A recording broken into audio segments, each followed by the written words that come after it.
ಹಾಂ ಹಾಂ ಇಲ್ಲಿ ಬಂದಿತ್ತಾಗಲೇ ನಾಸ್ತಿಕ ಖಂಡನೆ ಆಗಿತ್ತು. ನಾಸ್ತಿಕ ಖಂಡನೆ ಆದಮೇಲೆ ಇದು ಶುರುವಾಯಿತು ಸಮನ್ವಯ. ಈಗ ಒಂದು ಪ್ರಶ್ನೆ ಬಂತು, ಅಜ್ಞಾನಾಂ ಪ್ರತೀಯಮಾನಪಿ ನೇತರೇಷಾಂ ಶಾಸ್ತ್ರಯೋನಿತ್ವಂ ಕುತಃ. ಆಯಿತು, ಒಂದು ಸ್ಥಿತಿ ಬಂದಾಗ ಆಯ್ತು. ಈಗ ಶಾಸ್ತ್ರದ ಪ್ರಕಾರ ಏನಿದೆಯೋ ಅದು ನಂಬಬೇಕು, ಅದು ಪ್ರಮಾಣ ಅಂತಾಯಿತು. ಆದರೆ ಶಾಸ್ತ್ರಗಳಲ್ಲೂ ಕೂಡ ಒಂದೇ ರೀತಿ ಇಲ್ವಲ್ಲ. ನೀವೇನು ಹೇಳಿದ್ರಿ, ಏಕೋ ನಾರಾಯಣ ಆಸೀತ್ ಅಂತೇಳಿ ನಾರಾಯಣ ಸರ್ವತ್ವ ತಿಳ್ಕೊಂಡು ಹೋದೆ. ಇನ್ನು ಏಕೋ ರುದ್ರೋಣ ದ್ವಿತೀಯ ಆಯಿತಷ್ಟೇ, ಅದು ವೇದವಾಕ್ಯನೇ, ಉಪನಿಷತ್ತದು ಪದೀತಾಯ್ತು. ಈಗ ನೋಡಿ ಏನೇನು ಮಾಡ್ತೀರಿ. ಈಗ ಶಾಸ್ತ್ರ ವಿರೋಧ ಬಂದ ಕಾಲಕ್ಕೆ ಏನು ಮಾಡಬೇಕು ಅಂತ ಪ್ರಶ್ನೆ. ಅದಕ್ಕೆ ಹೇಳ್ತಾರೆ ವಿರೋಧ ಇಲ್ಲ ಅಲ್ಲಿ, ಏನು ಮಾಡ್ಕೋಬೇಕು ನೀವು ಅದನ್ನು ಸರಿಯಾಗಿ ಓದ್ಕೋ. ಏನಾಗುತ್ತೆ, ತಾನು ಟಿಕೆಟ್ ತೊಗೊಂಡು ಹೋಗಿದ್ದಾನೆ, ಅಲ್ಲಿ ಯಾರೋ ಕೂತ್ಬಿಡ್ತಾರೆ ಜಾಗದೊಳಗೆ, ಇಬ್ಬರು ಟಿಕೆಟ್ ನೋಡ್ತಾನೆ, ಅವನ ಡೇಟ್ ಬೇರೆ ಮುಗಿದೋಯ್ತಾನೆ. ಸಮನ್ವಯ ಆಯ್ತು. ಈಗ ಟಿಕೆಟಿಗೆ ಬೆಲೆ ಇಲ್ಲ ಅಂತ ಆಗಲಿಲ್ಲ, ತಪ್ಪಾಗಿಬಿಟ್ಟಿದೆ. ಅದು ಎಷ್ಟು ಆ ಥರ ಆಗುತ್ತೆ. ಯಾರು ಹೇಳಿ ಕಳಿಸಿರ್ತಾರೆ ಎಂದು ತನಗೆ ಬೇಕು ಅಡ್ಜಸ್ಟ್ ಮಾಡಿಸಿಬಿಡ್ತಾರೆ ಅವರು. ಆಮೇಲೆ ನೋಡಿದ್ರೆ ಇವರು ಇರೋದೇ ಇಲ್ಲ, ಭಾಳ ಕಷ್ಟ ಆಗುತ್ತೆ. ಬಟ್ ಏನು ತಪ್ಪನ್ನು ಇವರು ತಪ್ಪು ಹೊರತು ಅವರು ತಪ್ಪಲ್ಲ. ಅದು ಆದಷ್ಟು ಇಲ್ದಿರೋ ಸಮನ್ವಯ ಮಾಡ್ಕೋಬೇಕು ಅದನ್ನು. ಉಕ್ತಂಚ ಬೃಹತ್ ಸಂಹಿತಾಯ ಅನ್ವಯ. ಇದು ಅದಕ್ಕೆ ಏನು ಮಾಡಬೇಕು ಅಂದರೆ, ಉದಾಹರಣೆ ರುದ್ರದೇವರು ಸರ್ವತ್ವ ಅಂತ ಆಯ್ತಲ್ಲ. ವಿಷ್ಣು ರುದ್ರ ಯಾರು ಡೌಟ್ ಅಂತ ಯೋಚನೆ ಮಾಡ್ತಾ ಕೂತಿದ್ರೆ ಮತ್ತೊಂದು ವಾಕ್ಯ ಸಿಕ್ತು, ಹಿರಣ್ಯಗರ್ಭ ಸಮವರ್ತತ ಕರೆಯತ್, ಇನ್ನೊಂದು ವಾಕ್ಯ ವೇದವಾಕ್ಯನೇ. ಮತ್ತೆ ಬ್ರಹ್ಮದೇವರಿದ್ದರು ಅಂತ ಹೇಳ್ತಾರೆ. ಏನಿದು ವಿಷ್ಣು ಇದ್ದ ಅಂತಾರೆ, ರುದ್ರ ಅಂತಾರೆ, ಬ್ರಹ್ಮ. ಕೆಲವು ಸತ್ಯ ಏನು ಹೇಳ್ತಾರೆ, ಸದೇವ ಸೌಮ್ಯ ಇದ ಸತ್ಪದಾರ್ಥ ಆಯ್ತು ಅಷ್ಟೇ, ದೇವರ ಹೆಸರೇ ಇಲ್ಲ. ಇನ್ನೊಂದು ಕಡೆ ಅಸದೇವ ಯದವಗ್ರೆ ಆಸಿ, ಅಸತ್ತಿತ್ತು ಅಂತ ಹೇಳಿಬಿಟ್ರು. ಇದು ಬೌದ್ಧವತ ಬಂದಾಗಾಯ್ತು. ಮತ್ತೇನು ನಿಮ್ಮ ಶಾಸ್ತ್ರ ಓದಿ ಕೂಡ ಮೊದಲಷ್ಟೇ ಹೋಪ್ಲೆಸ್ ಆಯ್ತಲ್ಲ ಅಂದರೆ ಆಗಿಲ್ಲ. ಏನಾಗಿದೆ ಅಲ್ಲಿ, ತತ್ವ ಸಮನ್ವಯ. ಸರಿಯಾಗಿ ಓದ್ಕೋ, ಅರ್ಥ ಆಗುತ್ತೆ. ಅದಕ್ಕೆ ನೋಡಿ, ಯಾವುದೋ ಎಲ್ಲ ನಮ್ಮ ಇನ್ಕಮ್ ಎಲ್ಲ ಚೇಂಜಸ್ ಎಲ್ಲ ಮಾಡ್ತಾರೆ. ಎಷ್ಟೇ ನಾವು ಓದಿದ್ರು ಕೂಡ ಯಾರನ್ನ ಕೇಳ್ತೀವಿ ಮತ್ತೆ, ಯಾಕೆಂದರೆ ಅವ್ರು ನೋಡಿದಂತೆ ನಾವು ನೋಡೋದಿಲ್ಲ. ನಮ್ಮ ಬೇರೆ ಅಪರೆಂಟಾಗಿ ಗೊತ್ತಿರುತ್ತೆ ಹೊರತು ಡೀಟೇಲ್ಸ್ ಗೊತ್ತಿರೋದಿಲ್ಲ. ಅಲ್ಲಿ ನೋಡಿದ್ರೆ ಗೊತ್ತಾಯ್ತಾ. ಆದ್ದರಿಂದ ಕನ್ಸರ್ನ್ ಇದ್ದಕ್ಕೆ ಗೊತ್ತಾಗುತ್ತೆ. ಅಪರೆಂಟ್ ಕಾಂಟ್ರಡಿಕ್ಷನ್ ಅನ್ನೋದು ರಿಯಲ್ ಕಾಂಟ್ರಡಿಕ್ಷನ್ ಅಲ್ಲ. ಅನ್ವಯ ಉಪಪತ್ಯಾದಿ ಲಿಂಗಂ, ಅನ್ವಯ ಮಾಡ್ಕೊಂಡು ಹೋಗಬೇಕು ಅಂತ ಅರ್ಥ. ಏನು ಅನ್ವಯ ಮಾಡ್ಕೋಬೇಕು, ಸಮ್ ಅನ್ವಯ. ಸಮ್ ಅಂದರೆ ಸ್ವಲ್ಪ ಅಂತ ಬರ್ತು, ಇಂಗ್ಲೀಷ್ ಸಮ್ ಅಲ್ಲ. ಸಮ್ ಅಂದರೆ ಸರಿಯಾಗಿ ಅನ್ವಯ ಮಾಡಿಕೊಂಡ್ರೆ ಗೊತ್ತಾಗುತ್ತೆ.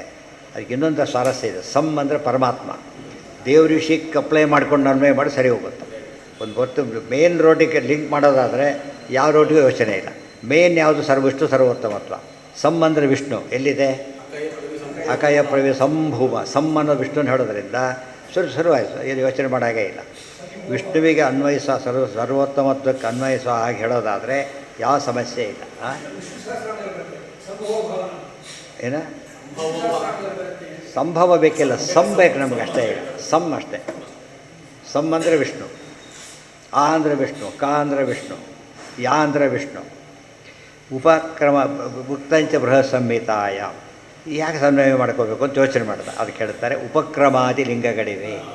ಉಪಕ್ರಮ, ಉಪಸಂಹಾರ, ಅಭ್ಯಾಸಪೂರ್ವಕ ಫಲ, ಅರ್ಥವಾದ ಉಪಪತ್ತಿ ಚ ಲಿಂಗಂ ತಾತ್ಪರ್ಯ, ಅದೆಲ್ಲ ಹೇಳ್ತಾರೆ. ಈಗ ಅದನ್ನು ಅನ್ವಯಿಸ್ಕೊಂಡು ಓದಬೇಕು. ಈಗ ಯಾವುದೋ ಒಂದು ವಿಷಯ ಬಂತು, ಅದಕ್ಕೆ ರೆಫರೆನ್ಸ್ ಟು ದಿ ಕಾಂಟೆಕ್ಸ್ಟ್ ಯಾತಕ್ಕೆ ಕೇಳ್ತಾರೆ ಅಂದರೆ, ಈ ವಾಕ್ಯಕ್ಕೆ ಅರ್ಥ ಏನು, ದಾನ ಕೊಡಬೇಕಾಗಿಲ್ಲ ಅಂತ ವಾಕ್ಯ ಇದೆ. ಏನಿದೆ, ಅರ್ಥನೇ ಆಗೋದಿಲ್ಲವಲ್ಲ. ಕೊಡು ಅಂತ ಹೇಳುತ್ತೆ ಶಾಸ್ತ್ರ ಅಂತ. ನೋಡಪ್ಪ ತಗೋ, ಏನಿದೆ ನೋಡ್ಕೊ ಅಂತ ಹೇಳ್ತಾರೆ. ಮೇಲಿಂದೆಲ್ಲ ಓದ್ಕೋತವ, ಮುಂದಿನ ಓದ್ಕೋತಾ ಹೋಗು, ಅವಾಗ ಲಿಂಕ್ ಸಿಗುತ್ತೆ. ಪ್ರಕರಣ ನೋಡಿದಾಗ ಏನಾಯಿತು, ದಾನ ಕೊಡಬೇಕಾಗಿಲ್ಲ ಅಂದರೆ ಯಾವುದೋ ನಿಷಿದ್ಧ ದಾನ ಇದೆ, ಆ ದಾನ ಕೊಡಬೇಕಾಗಿಲ್ಲ. ಮತ್ತು ನಿಷಿದ್ಧ ದಿವಸ ಆ ಕೊಡಬೇಕಾಗಿಲ್ಲ ಅಂತ ಅರ್ಥ. ದಾನನೇ ಕೊಡಬೇಕಾಗಿದ್ದಲ್ಲ ಇದು ಅಂಥೇಳಿ. ಕೆಲವು ಸೂತಕ ಒಂದು ಯಾರಿಗೆ ದಾನ ಕೊಡೋಗಿಲ್ಲ ಆ ಟೈಮ್ನಲ್ಲಿ, ಕೆಲವು ಕೊಡೋಕೆ ಬರೋದಿಲ್ಲ, ಅವಕ್ಕೆ ಆಮೇಲೆ ಬರೋದು. ಅನ್ನದಾನ ಅವ್ನು ಬಿಟ್ಬಿಟ್ರೆ ಹೋಗೇ ಬಿಡ್ತು, ತೋತು ಕೊಡ್ತೇನೆ ಅಂತ ಬಂದರೆ ಬರೋದಿಲ್ಲ. ಅದು ಅರ್ಥ ಏನಂದು ಬಡಿಸ್ಬೇಕಾಗಿಲ್ಲ. ಅರೆ ಬಡಿಸೋದು ಒಳ್ಳೇದಲ್ವ, ಸೂತಕದವ್ರು ಬಡಿಸ್ಬೇಕಾಗಿಲ್ಲ. ಅರ್ಥ ಬಿಡಿದವ್ರು ಊಟನೇ ಮಾಡೋದಿಲ್ಲ. ಆದ್ದರಿಂದ ಅವಾಗೇನಾಯಿತು, ಅದಕ್ಕೆ ತಮಾಷೆಗೆ ಹೇಳ್ತಾರೆ ಸಮಸ್ಯಾಪೂರ್ತಿ ಅಂತ ಬರ್ತಿತ್ತಂತೆ ಹಿಂದೆ ಒಂದು. ಯಾವುದು ಜೈನರ ಬಗ್ಗೆ ನಡೆದ ವಿಷಯ. ಒಂದು ವಾಕ್ಯ ಕೊಟ್ಟರು, ಪೂರ್ಣ ಮಾಡೋದು. ದನವಂ ಕಡಿದು ಬಸದಿಗೆ ಎಳೆಯುತ್ತೆ ಇರ್ತಾರೆ. ದನವಂ ಕಡಿದು ಅವ್ರು ಭಾರಿ ಅಹಿಂಸಾ ಅವರು ವಾದ. ದನವಂ ಕಡಿದು ಯಾರೋ ಕೊಟ್ಟರು, ಚಂದನವಂ ಸೇರಿಸ್ಬಿಟ್ಟು ಅವರು ಚಂದನವಂ ಕಡಿದು. ಚಂದನ ಅಂದ್ರೆ ಏನಾಯ್ತು, ಈಗ ಗಂಧ ಏನಾಗಲಿಲ್ಲ, ಅಲ್ಲಿ ವಿರೋಧ ಬರಲೇ ಇಲ್ಲ. ಇಲಿಯರು ಕಡಿದು ತಿನ್ನು ತಿರ್ಪರು ಅಂತ ಹೇಳಿದೆ. ಇಲಿಯರು ಕಡಿದು ತಿನ್ನು ತಿರ್ಪರು. ಚೆಕ್ಕಿಲಿಯ ಚೆಕ್ಕಿಲಿ ಸೇರಿಸ್ತೆ. ಹೌದು, ಇವೆಲ್ಲ ಏನವು ಒಂದು ಅದಕ್ಕೆ ಸಮಸ್ಯಾಪೂರ್ತಿ ಮಾಡೋದಿರ್ತದಲ್ಲ, ಸಮಸ್ಯಾಪೂರ್ತಿ ಅಂತ ಅದಕ್ಕೆ ಆ್ಯಕ್ಚುಲಿ ಅಬ್ಸರ್ವ್ಡಾಗಿ ಕಾಣುತ್ತದೆ. ಒಂದು ಪದ ಸೇರಿಸಿದ್ರೆ ಏನಾಗಿಬಿಡುತ್ತೆ, ಕರೆಕ್ಟಾಗಿಬಿಡುತ್ತೆ. ಅದಕ್ಕೆ ಅದು ಒಂದು ರೀತಿ. ಇದೆಲ್ಲ ಶಾಸ್ತ್ರ ವಿಚಾರ ಬಂದಾಗ ಶಾಸ್ತ್ರದ ಒಂದು ಮೆಥಡ್ ಇದೆ, ಅದರದೇ ಒಂದು ಪದ್ಧತಿ ಇದೆ. ಆ ಪದ್ಧತಿ ಏನಂದರೆ ಉಪಕ್ರಮಾದಿ ಲಿಂಗಗಳನ್ನು ಸರಿಯಾಗಿ ಅನ್ವಯ ಮಾಡಿಕೊಂಡ್ರೆ ಏನಾಗುತ್ತೆ ಅಲ್ಲಿಗೆ ಅರ್ಥ ಆಗುತ್ತೆ ಏನಂತ ನಾಳೆ. ಸರ್ವೇಂದ್ರಿಯ ಪ್ರೇರಕೇಣ ಶ್ರೀ ಪ್ರಾಣಪತಿನೇರಿತಃ ಯದವೋಚಮಹಂ ತೇನ ಪ್ರೀಯತಾಂ ಕಮಲ